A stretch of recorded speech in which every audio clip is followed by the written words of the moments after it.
1976 ये वो दिन था जब सोवियत यूनियन ने सोयुज़ 21 मिशन को लॉन्च किया था। इस मिशन में सोवियत यूनियन के 2 साइंसदानों को स्पेस में भेजा गया था।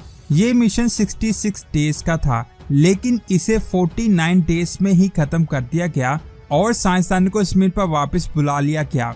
इन्हें जमीन पर इसलिए बुलाया गया था क्योंकि इन्हें मुसलसल गैस की स्मेल आ रही थी।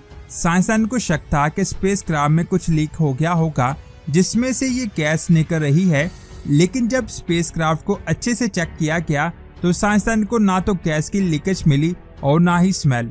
लेकिन जब इसको डिटेल से स्टडी किया गया तो साइंसदान को पता चला कि ये कोई गैस नहीं बल्कि एक ख्याल था। स्पेस में ज्यादा देर तक रहने से हमारी बॉडी पर बहुत बुरा असर पड़ता है, जिसकी वजह से साइंसदानों की बॉडी का निजाम बिगड़ जाता है। नासा और दूसरी स्पेस एजेंसी इंसानों को चांद, मार्स और आउटर स्पेस में भेजने की तैयारी कर रही है। ये बात आप जान लें, हमारी बॉडी स्पेस की कंडीशंस को बर्दाश्त नहीं कर सकती क्योंकि हमारा जिस्म हमारी स्पिन के मुताबिक बनाया गया है, जिससे बाहर हम जिंदा नहीं रह सकते। तो आज की इस वीडियो में मैं आपको उन प्रॉब्लम्स के बारे में बताऊंगा जो स्पेस ट्रैवल के दौरान आती हैं। तो पूरी वीडियो वॉच कीजिएगा। वीडियो शुरू करने से पहले अगर आपने हमारे चैनल लिफ्ट टीवी को सब्सक्राइब नहीं किया तो जल्दी से सब्सक्राइब करने के साथ साथ हमारी वीडियोस को लाइक और शेयर जरूर करें। दोस्तों, आपने ये नोटिस किया होगा कि हमारी बॉडी हर वक्त एक डाउन फोर्स लगाती है। हम इंसानों के लिए ग्रेविटी एक फोर्स नहीं बल्कि एक ड्रग है। जी हाँ, आपने बिल्कुल सही सुना। जब स्पेस में हमें ये ग्रेविटी नहीं मिलती तो इंसानी बॉडी का सारा निजाम खराब हो जाता है, क्योंकि ग्रेविटी के ना होने की वजह से हमारी बॉडी अच्छे से काम नहीं कर पाती, क्योंकि हमारी स्पिन पर उतनी ग्रेविटी मौजूद है जितनी हमारे जिस्म को चाहिए। इसी वजह से हर माह हमारी हड्डियों की मिनरल डेंसिटी 1 से 2% कम होना शुरू हो जाती है। आप जरा इमेजिन करें, अगर हम इंसानों को जमीन से मार्स पर भेजेंगे तो इन्हें वहां जाने में 7 से 8 माह लगेंगे। इस सफर के दौरान साइंसदानों की हड्डियों की डेंसिटी 16% कम हो जाएगी। इसके बाद हड्डियों के खुलिये साइंसदानों के ब्लड में रिलीज होंगी और किडनी स्टोन जैसी बीमारियां शुरू हो जाएंगी। ये बात आप जान लें, जब इंसानों की बॉडी पर जरूरत के मुताबिक प्रेशर नहीं पड़ता तो वो वीक हो जाती हैं। इस अमल को डिसयूज ऑस्टियोपोरोसिस कहते हैं। ग्रेविटी सिर्फ बोन्स को ही नहीं बल्कि हमारी बॉडी के ब्लड और दूसरे फ्लोर्स पर भी कंट्रोल रखती है, और जब ग्रेविटी नहीं होगी तो ये फ्लोर्स हमारी ऊपर वाली बॉडी और ब्रेन में जमने लगेंगे, जिसकी वजह से हमारी बॉडी स्वेल हो जाएगी। अब साइंसदान का कहना है कि स्पेस में ज्यादा ट्रैवल करने के लिए हमें ग्रेविटी को साथ लेकर जाना होगा। इसके लिए साइंसदान कुछ मशीन्स भी तैयार कर रहे हैं जो सेंट्रीफ्यूगल फोर्स के लिए आर्टिफिशियल ग्रेविटी को बनाती है। स्पेसक्राफ्ट में हम 2 तरह से ग्रेविटी को बना सकते हैं।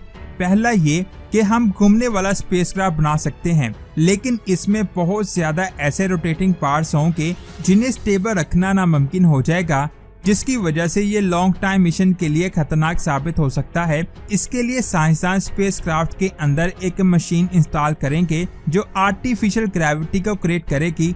स्पेसक्राफ्ट में मौजूद तमाम इंसान एक एक करके इस मशीन में लेट जाएंगे और 30 मिनट तक आर्टिफिशियल ग्रेविटी का डोज लेंगे। ऐसा करने से साइंसदानों के मुसलसल फंक्शंस और बॉडी बैलेंस में बेहतरी तो होगी, लेकिन बॉडी के कई ऑर्गन्स पर बहुत बुरा असर पड़ेगा। साइंसदानों को इसका भी हल निकालना होगा। ये बात आप जान लें, साइंसदानों को स्पेसक्राफ्ट में अपने साथियों के साथ रहना होता है, चाहे उन्हें एक दूसरे का रवैया अच्छा लगे या ना लगे।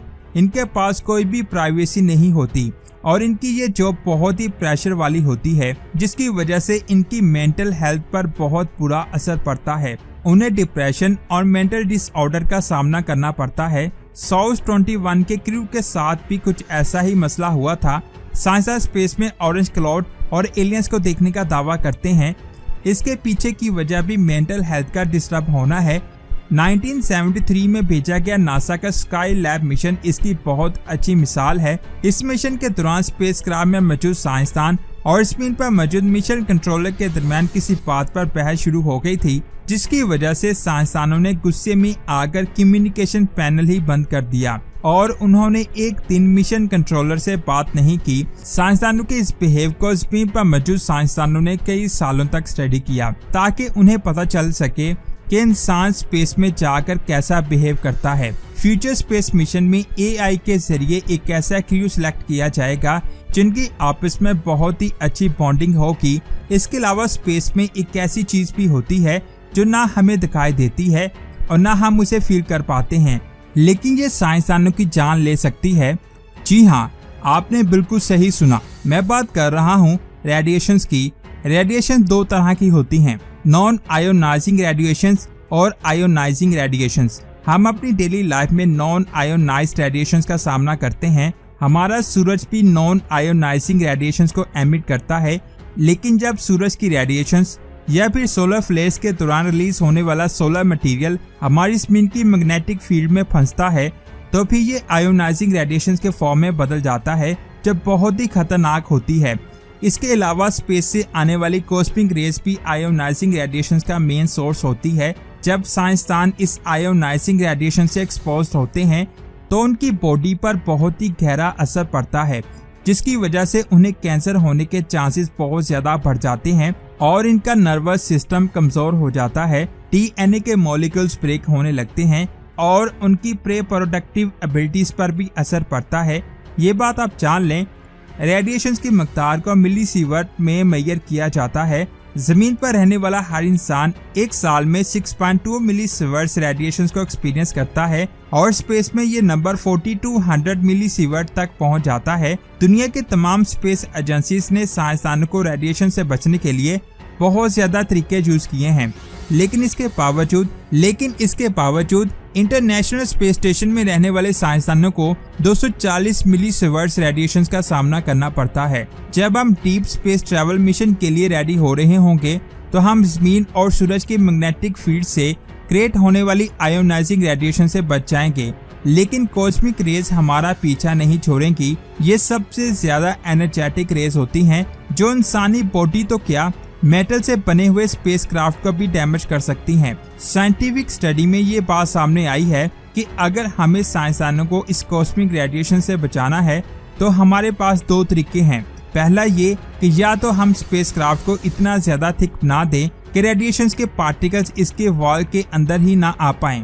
दूसरा ये कि या तो हम साइंसदानों के लिए ऐसे स्पेस सूट बनाएं जो कॉस्मिक रेज को रोक सकें। पहले ऑप्शन से स्पेसक्राफ्ट बहुत ज्यादा भारी हो जाएगा, जिसके लिए हमें ज्यादा फ्यूल का इंतजाम करना पड़ेगा। 2024 या फिर 2025 में नासा मून पर अपना मैन मिशन भेजने वाली है, जिसके लिए वो रेडिएशन प्रूफ स्पेसक्राफ्ट बना रही है।